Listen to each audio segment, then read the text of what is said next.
And it is time for Free Speech Friday. That was the Free Speech Friday introduction. Brought to you by the Free Speech Union, the champions of free speech in New Zealand. With us this Friday, Maurice Williamson from the Auckland Council, and former National MP Simon O'Connor joins us too. Simon, how are you, mate? I am doing very well. It's actually nice to be, chatting to you, but alongside Maurice again. We haven't been together since the caucus is back. And gosh, were you guys in a caucus together? We were indeed. Good Lord. Okay, it's nice to have a reunion. Just talk amongst yourselves. Well, let's talk. What was said in caucus is private. Okay. That's right. And the cone of silence exists to this day, I imagine. Oh, to the grave, absolutely to the grave. All right. Well, I imagine I'd love to be. Except if you're Wellington City Council, and they'll find them in a desk somewhere. Yeah, that's... okay, you've brought up that story, Maurice. I don't think it's that big a story. It's just funny. It's just funny, that's all it is. Yeah, but it has no moment. It has no heft to it, that story. It's just, we caught this. And if I was the person who found it, I'd just give it back to the council. I wouldn't go running off to some junior jockstat reporter and make a big story out of it, to be honest. All those secrets from the past. Gosh. Oh, God. I mean, Fran O'Sullivan, that's last century, mate, isn't it? What these politicians... No, not Fran O'Sullivan, Fran Wild. What these politicians all did behind closed doors, we're finding out after all these years. Yeah. Okay, I can't get excited about that story. No, I'm not sure either, Simon O'Connor. I can get that excited about the mood of the boardroom. No, me neither. I mean, look, politicians will watch it very carefully. They always say that they're not concerned about polls, but actually the mood of the boardroom, they'll be worried. But for the rest of us, general indication of where things are, but it's no real surprises to me where the numbers are. Okay, but look, here, and actually you're the perfect guys to have on this. Luxon at 15 in terms of his cabinet ranking, which is not high, and he is the bloody Prime Minister. And let's just say, if there was ever a honeymoon, it was the sort of honeymoon where no one got laid, and it is most certainly over now. As an MP, if you sit there and you look at your leader who is less than inspiring, at what stage do you think you need to get rid of him? What's the calculation you guys do in your head before you decide, well, we need someone else at the top, Simon? Yeah, well, having been through quite a few messy, toxic leadership coups in the National Party, it's not there yet. You don't have to like your leader, and the public don't have to like the leader. It's about delivering. It helps, though, doesn't it? Sorry? It helps if you like them and the public like them. No, absolutely. But what you're seeing here is the same trajectory of media, particularly mainstream media, reporting in, stirring the pot, article after article. It does make MPs nervous. I have no doubt they're whispering in the corridors, but it has to get A lot worse, and B, there has to be a very clear replacement. How much worse could it be, Simon? Oh, I can tell you, having been, as I said at the start, through a few of these, from obviously when Bill English left, and you had Bridges and Collins and Muller and the whole lot, it can get a hell of a lot worse. Morris? It all turned to custard once I left. That's right. Did you ever vote to oust a leader, Morris?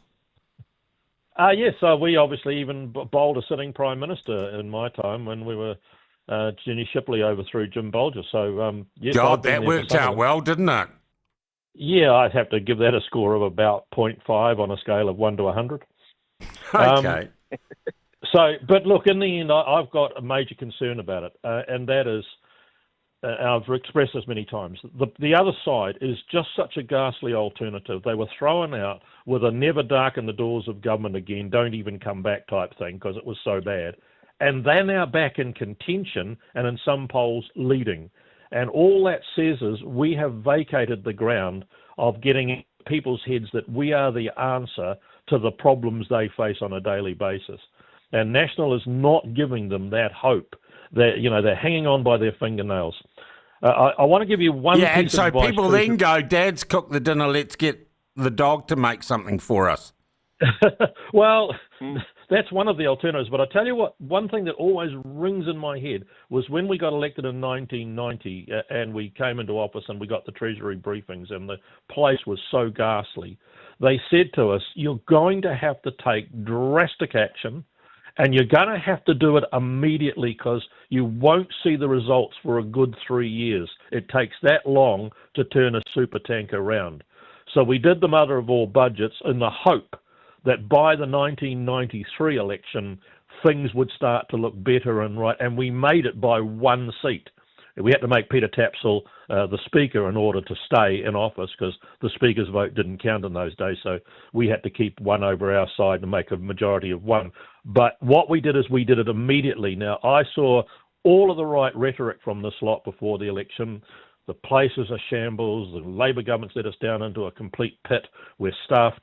It's going to require massive change to the fiscal track. We're going to have to take real action. But they haven't done the massive change, Maurice. They haven't done it. They have not done it. And now it's too late. If they come out with something really big now, something really quite ground-shaking, the results will not have flown through to the economy by this time next year. Yeah, they didn't walk the talk quick enough. No. Some did, and those MPs or ministers are doing okay, but overall, they didn't walk the talk, and Maurice is 100% right. You know, I'd phrase it, the runway is getting pretty short now. But the other factor too is, we touched on briefly, legacy media is attacking Luxon and the coalition day after day. They barely talk about Labor. They're barely highlighting that sort of three-headed hydra, which would come if, Labor, Greens and Te Pāti Māori were to retake the Treasury benches. Yeah, but look, governments lose elections, oppositions don't win them. And at the moment, I'd say it just seems to me, I get the feeling, well, maybe too, we're thinking very FPP here. National seems to be losing. I think there's an opportunity for New Zealand First and ACT here. Yeah, I think that's one of the best things we take out of this is that if there's a discontent with the National Party, it doesn't necessarily mean it goes to the other side of the house. You may see National's tower come down a bit in height, and you may see New Zealand First and ACT's towers go up a bit, and you have a more even spread rather than one enormous tower and two little side ones on it. Yeah. Guys, in the context of this, and I thank you for your kind of reasoned response on the economic thing and the fiscal thing, because we got those long-term Treasury economic forecasts out this week, and they're not bloody good, let's be honest. And we kind of knew they weren't going to be good. And I'll be honest, I think I had Nicola Willis on earlier in the week, and she gilded the lily on what those figures were going to be horrendously.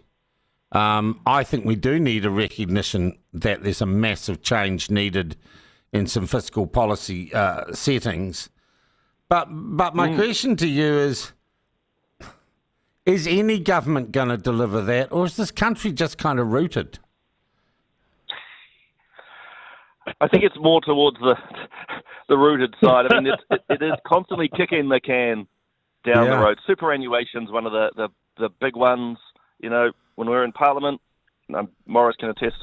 Both when we were there and perhaps before, often talked about. We know we have to push out the age of retirement, but no political party, including the ones I was involved with, was prepared to make that decision, or the leadership wasn't prepared to make the call. And it says me, it's not that difficult. John Key promised he would not. Yeah, that's right. Yeah. And that was the end of that. Yeah. Yep. Which is really weird. And then we get a new reserve. Sean, can I just can I focus on two numbers for you that came out of the Treasury forecast? Because I think this is incredible. They said, that Nicola Willis and Luxon both said before the election that the debt mountain was killing us. We've got to stop putting more onto the mountain. We've got to get our fiscal track. And yet in the announcement out of Treasury's forecast, they've said that in the 2 years since Nicola Willis has been there, it says that gross debt has exploded by another $74 billion.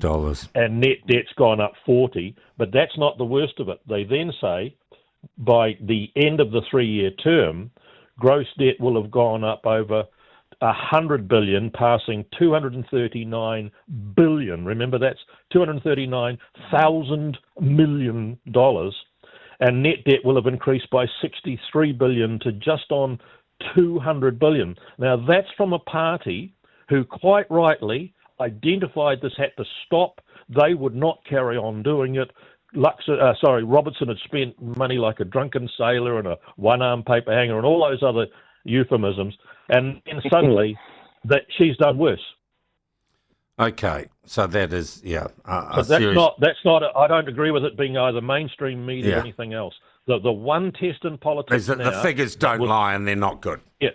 Yeah. Good. The one thing in politics now that we'll see whether you get elected or don't is the one-old question that every politician is going to start using every election. Do you feel better now than you did 3 years ago, or in the States it's 4 years ago? And the minister always forgets the new Reserve Bank Governor. It's my Welsh accent. The Swedish woman, Anna Breman, who I understand from the background I read is into like the environment and greening things and the European wokeness.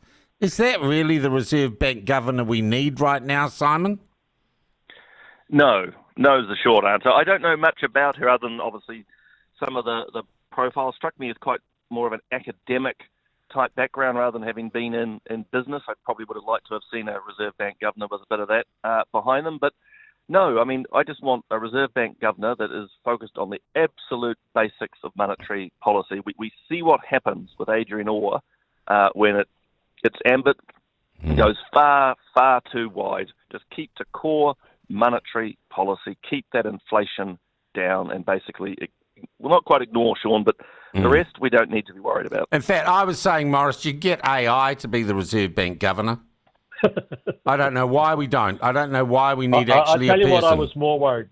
I was more worried about this Anna Breman appointment, not so much of the wokeness, because that's just frightening as well. And I agree totally with Simon that someone with a real business focus and laser focused on monetary policy only, because that's their role. But what worried me is somebody from a place like Sweden and Northern Europe type thing do not understand what Southeast Asia and our neighbours are doing and growing and where they are going. And I would have thought somebody who had a much better feeling for the sort of Indo-Pacific or Southeast Asia type economies and where we are, that's going to be vital over the coming years, not knowing what Sweden and Norway are doing, I think. Yeah. Boy, guys, I must say that the three of us, and we've had, a good 10 minutes talking about the woes of the economy.